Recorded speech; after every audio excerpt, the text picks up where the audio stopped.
Hey you guys, welcome to my channel. I'm your girl Tia Morel. So if you didn't know, now you know. And with that being said, welcome to my journey. I just want you to see this is me. So please accept me for who I am. And please accept me for what I do. I'm just doing everything that I can. Cause all I wanna be is true.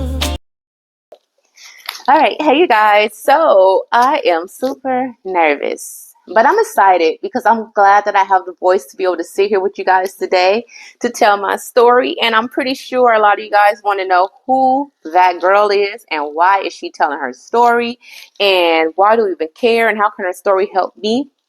So let's get started. Who is that girl? Who is she? Well, I am a product of a loving two-parent household. I was born and raised on the West Coast, particularly Long Beach, California, the North Side, the best side.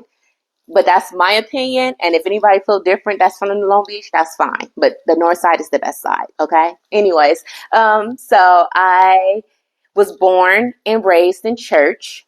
I was in church half of my life, like from the time I was 20, from the time I was 20, from the time I was born to the time I was like 21. Church was life. And it wasn't just Sunday. It was Sunday through Saturday because my mom was the president of the youth department. And it was almost like my mom put herself in a position to be almost like a youth minister. And let me tell you, it was like living with a pastor. So I low key would consider myself a preacher's kid because anybody that knew my mom, rest in peace, our dad, but mainly my dad, rest in peace too, know how much my mom loved the Lord, honey. Like she was God fearing to the point where she would talk about God to any and everybody. She don't care what your background is, what your religion is, what your race is. If you allow her the opportunity to talk about God, she gonna talk about God.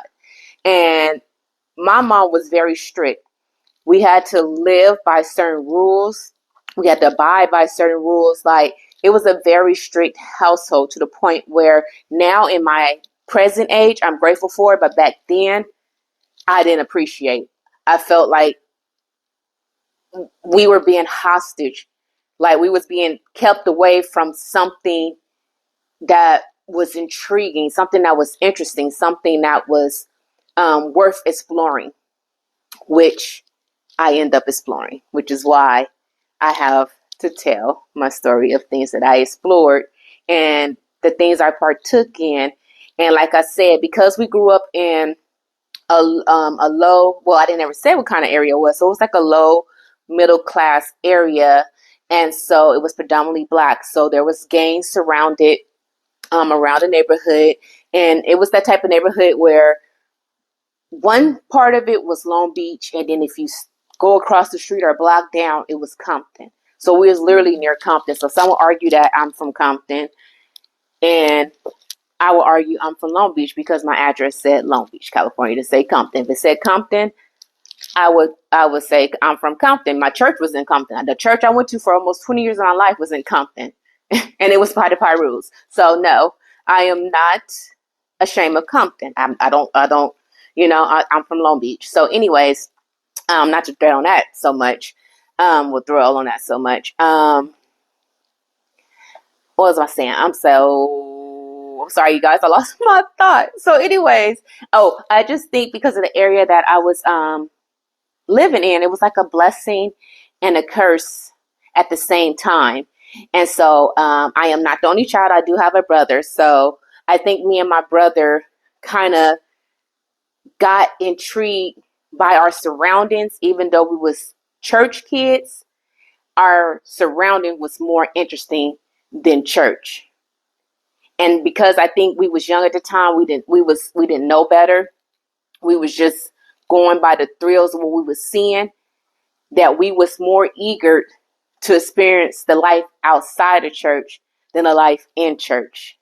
And me personally experiencing the life outside of church had me doing some godless activities. And through all my godless activities, let me tell you, God kept his loving arms of protection around me. He shielded me. he kept me, he kept his love and mercy over me because I was a huge sinner. And anybody that knows me know that I shouldn't have led the life that I live. But we all grow and make our own decisions, and sometimes the decisions we make take us down the right path, and sometimes it take us down the wrong path. And unfortunately, the decision I made took me down the wrong path. So, anyways, I always wanted to go to the urban schools because I figured, hey, we in an urban area, so why can't we go to the urban schools? But my mom did not play that. Like, we cannot go to like the schools that was considered like hood, even though we was close to them. It was like, no, you're gonna go to the schools on the water side of Long Beach and not the schools closer to your area, which was kind of crazy because like, why would you move us to an area that you don't even want us to go to school in? But hey, so anyways, even though I'm grateful for the life that I had as a kid, I don't know. I'm still grateful, but I think I built some confusion, and then that confusion led me down a crazy journey. And this is the journey that I'm on now, where I'm still trying to figure things out, still trying to figure me out, but I'm better than what I was before. And I feel like God is leading me in a direction that He always wanted me to go in and stuff. And I just have to figure out how to present this in a way that is inspiring, uplifting to those who need to hear my story, that has some sort of darkness in their life and wants some sort of light to shine. And I hope that my story could be a little light to those, even if you're going to stuff greater than what I present to you or tell you, that I hope that whatever I say, you still find some sort of light and some sort of upliftingness, if that's a word. And believe me, I'm going to be making up words too. I'm gonna be making up words and stuff. So, and I've considered myself like Moses, because you know what, God told Moses to go speak to the Israel people because he had a message for them. Now, look, let me tell you another thing too.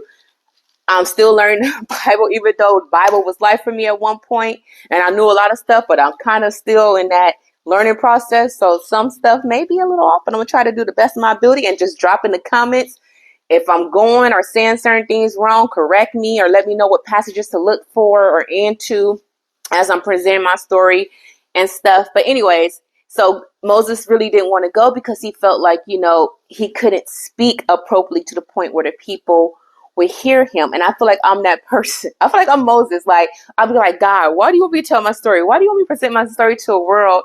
And I have speech problems, which I do. I have speech problems, but I managed and survive life with a speech impediment problem. But I just be like, God, why? Why do you want me to present myself to these people? And, I sometimes can't speak or pronounce words, but hey, this is me. This is the whole purpose of saying, this is me. You're going to get me. And so, like I said, I want you guys to go on this journey with me as I tell my story and try to get more back to just being more Christ-like. I'm not saying it's going to be an easy journey, but I know I'm going to get there. And I feel it and everything. So, yeah, you're gonna hear a lot of my stories of failure, depression, grief, love, family, just battles I had, good battles, bad battles, positions I put myself in. Because there's some stuff that a lot of my family members don't know that I may present to you guys throughout the time, and they may be surprised about. So yeah, I'm nervous, like I said, but I'm super excited. I'm new to all this, so I hope that however I put this together and however it comes about and how it comes and get directed to you guys, I hope that you find it interesting. And so in the meantime, between time, if you guys could just like, subscribe if you want to, and if you feel like this would be for you, like and subscribe to my video, share my video, tell people about this girl that is about to tell her story. A crazy story, but nah. I think that's pretty much it right now. I don't know if I'm gonna be posting like videos once or twice a week. or once a week. I haven't made my mind up with that. But anyways, I'll figure all that out. But thank you guys for taking your time out to tune in and listen to and getting to know who I am. So now that we can go on this journey together and let's see what I'm about. This is me, you guys.